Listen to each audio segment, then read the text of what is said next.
Assalamualaikum warahmatullahi wabarakatuh dan salam sejahtera. Kami adalah kumpulan 7 akan membentangkan mengenai ulasan artikel yang bertajuk Penerimaan Masyarakat Islam terhadap Wakaf Tunai Pendidikan, kajian di kalangan kaki tangan Majlis Amanah Rakyat MARA. Berikut adalah ahli kumpulan kami iaitu Muhammad Farhan Hakimi, Muhammad Amirul Aiman dan Muhammad Muaz Hafizat. Sebagai pengenalan, artikel yang kami pilih bertajuk Penerimaan Masyarakat Islam terhadap Wakaf Tunai Pendidikan, kajian dalam kalangan kaki tangan Majlis Amanah Rakyat iaitu MARA, terbitan Jurnal Pengurusan dan Muamalah pada November 2021. Artikel ini telah ditulis oleh Nurul Azila Ismail dan Hairul Nizam Wahid yang merupakan pensyarah kanan di Fakulti Ekonomi dan Pengurusan Universiti Kebangsaan Malaysia. Artikel ini secara khusus membincangkan tentang kepentingan wakaf tunai. Hal ini berikutan isu keciciran sebahagian masyarakat dalam pendidikan yang semakin merisaukan. Isu ini dilihat berlaku kerana keterbatasan kerajaan dalam memperuntukkan perbelanjaan pendidikan bagi membantu masyarakat, khususnya golongan miskin secara keseluruhan untuk mendapatkan pendidikan. Oleh yang demikian, wakaf tunai pendidikan dilihat menjadi medium penting untuk turut membantu menyelesaikan isu ini. Menurut Pejabat Mufti Wilayah Persekutuan dalam Bayan Linnas Siri ke-191 terbitan 2019 yang bertajuk Wakaf Pendidikan dan Manfaatnya, takrifan wakaf dapat diertikan sebagai amalan yang menyerahkan sebahagian harta yang dimiliki untuk dimanfaatkan oleh masyarakat dengan tujuan untuk mendekatkan diri kepada Allah Subhanahu Wa Taala dan sesuai peredaran dan perkembangan ekonomi semasa. Konsep wakaf ini telah diluaskan kepada pelbagai jenis wakaf seperti wakaf tunai, wakaf manfaat dan wakaf saham. Berdasarkan pemahaman kami dalam membuat ulasan bagi artikel ini, kami merumuskan bahawa sasaran pembaca bagi artikel ini dikhususkan kepada dua kumpulan, iaitu masyarakat awam dan pihak yang berautoriti. Artikel ini disasarkan kepada masyarakat awam bagi memastikan mereka dapat mengetahui dengan lebih mendalam tentang konsep wakaf tunai pendidikan yang sekaligus dapat mendorong mereka untuk turut sama dalam mewakafkan harta peribadi.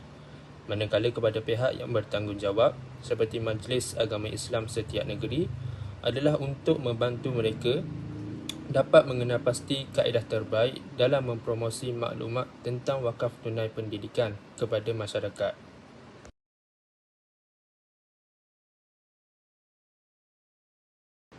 Bagi objektif kajian pula, artikel ini telah menggariskan 3 objektif utama bagi mencapai matlamat isu yang dikaji.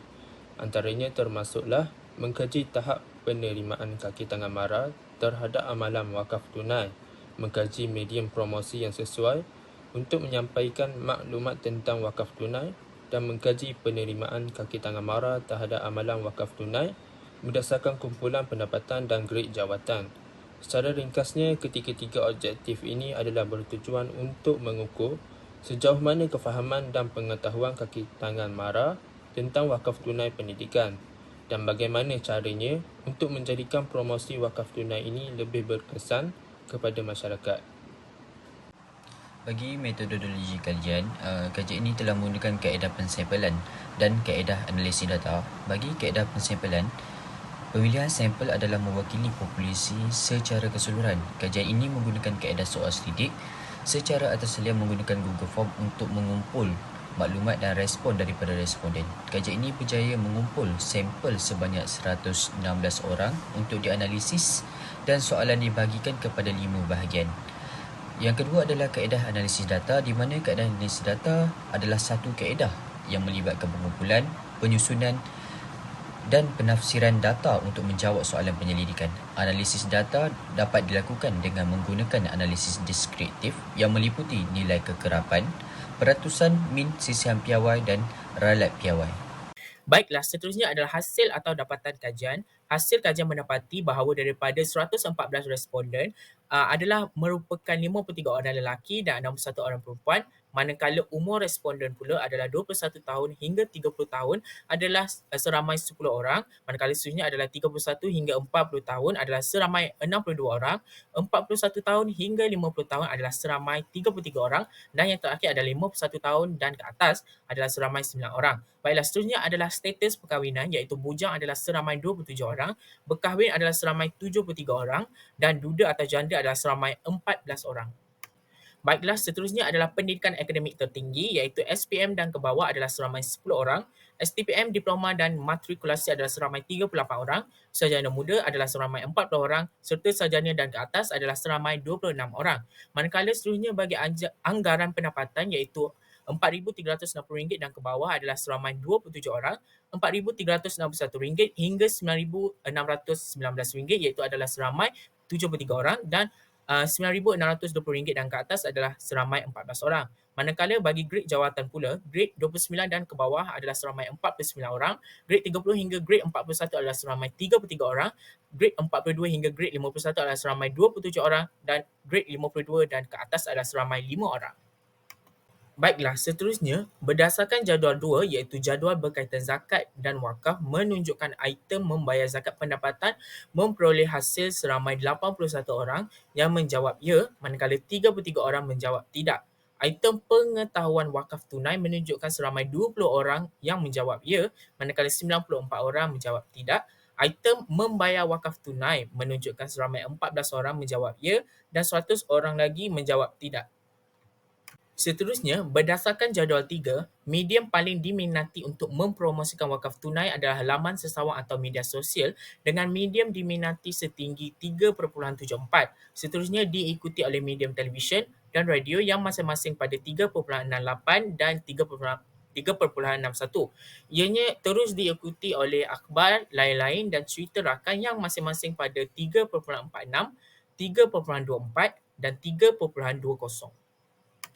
Seterusnya adalah berdasarkan jadual 4, 5 dan 6. Berdasarkan jadual 4, 5 dan 6, ianya untuk melihat perbandingan nilai min faktor dengan pendapatan responden, perbandingan nilai min faktor dengan pembayaran wakaf tunai, dan perbandingan nilai min faktor dengan grade jawatan responden. Secara keseluruhan, faktor promosi mencatatkan nilai min sebanyak 4.02 dengan sisihan piawai 0.477 yang menunjukkan tahap tinggi. Faktor pengetahuan dan penerimaan berwakaf mencatatkan nilai min sebanyak 3.34 dengan nilai sisihan piawai 0.715 yang menunjukkan tahap sederhana. Dan yang terakhir sekali adalah faktor persepsi wakaf tunai pendidikan dengan nilai min sebanyak 3.97 dengan sisihan piawai 0.645 yang menunjukkan tahap tinggi. Baiklah, seterusnya berdasarkan jadual 7, ianya menunjukkan maklum balas cadangan penambahbaikan tabung warisan mara. Terdapat 14 maklum balas cadangan tentang penambahbaikan tabung warisan mara. Oleh itu, cadangan-cadangan tersebut sememangnya wajar untuk diambil kira dalam membuat keputusan untuk menambah baik tabung warisan mara.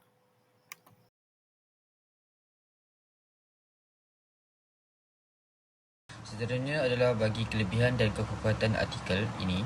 Yang pertama adalah menerangkan sejauh mana penerimaan dan kesedaran masyarakat terhadap wakaf tunai pendidikan. Yang seterusnya adalah ianya menerangkan persepsi yang salah dalam kalangan umat Islam mengenai wakaf yang hanya meliputi tanah dan bukan tunai.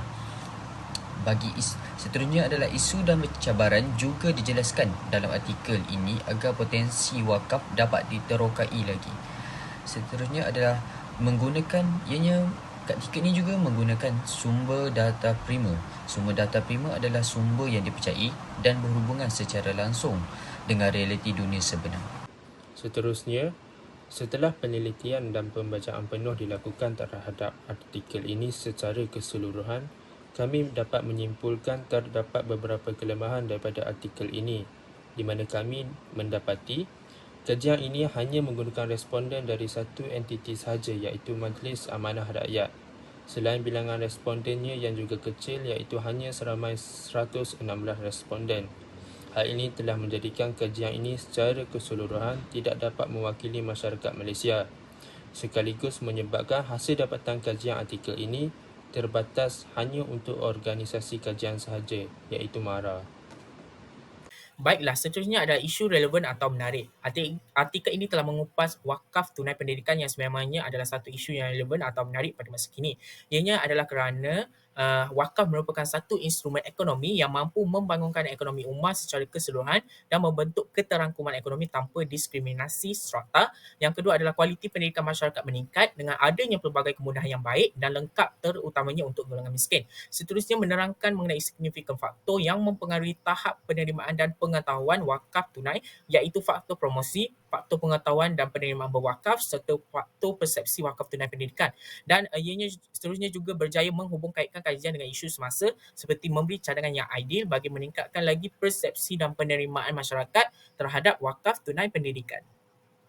Baiklah, seterusnya adalah penemuan ilmu atau dapatan praktikal baharu, iaitu artikel ini berjaya mendapatkan dapatan yang menggunakan kaedah data prima sebagai sumber yang sah dan betul bagi mencapai objektif kajian. Seterusnya adalah membuktikan kesalinghubungan dengan faktor-faktor yang boleh mempengaruhi sejauh mana penerimaan masyarakat terhadap wakaf tunai pendidikan. Seterusnya dijadikan sebagai satu panduan dalam mencari solusi terbaik dan mengatasi cabaran yang berlaku berkaitan wakaf tunai pendidikan. Seterusnya membantu pengkaji-pengkaji lain untuk menjadikan artikel kajian ini sebagai satu instrumen bantuan dalam menyambung kajian ini dengan lebih terperinci, dan seterusnya boleh membantu kumpulan SASA untuk mendapat perhatian yang lebih agar wakaf tunai pendidikan dapat dijadikan sebagai satu subjek ekonomi ummah yang paling penting serta menjamin keterangkuman pembangunan ekonomi negara.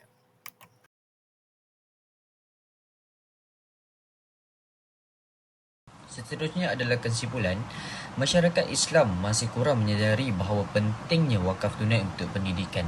Sebagai umat Islam, kita mesti memahami bahawa wakaf tunai adalah salah satu cara untuk meningkatkan kualiti pendidikan negara. Untuk menyadarkan masyarakat Islam amnya dan kaki tangan MARA, khususnya promosi wakaf tunai pendidikan oleh MARA perlu dipergiatkan lagi dari semasa ke semasa. Hal ini adalah untuk memastikan perkembangan bidang di pendidikan di negara ini dapat diperkasakan lagi melalui dana wakaf dan bukannya bergantung kepada dana yang disediakan oleh kerajaan sahaja.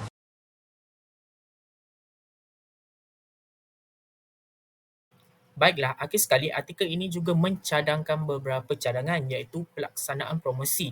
Pelaksanaan promosi ini hendaklah dilakukan dari semasa ke semasa agar masyarakat atau kaki tangan MARA dapat meningkatkan kesedaran mereka terhadap kepentingan wakaf tunai pendidikan. Dan ini juga dapat memberi lebih banyak perhatian kepada kumpulan SASA, iaitu golongan pekerja yang berpendapatan dan grade jawatan yang lebih rendah. Ya, hal ini kerana bagi memastikan golongan tersebut juga mempunyai maklumat yang mencukupi berkaitan wakaf tunai pendidikan. Secara rangkumannya, pada akhirnya, ianya dapat memastikan wakaf tunai pendidikan dapat dilihat sebagai instrumen pembangunan ekonomi ummah yang penting di masa depan nanti.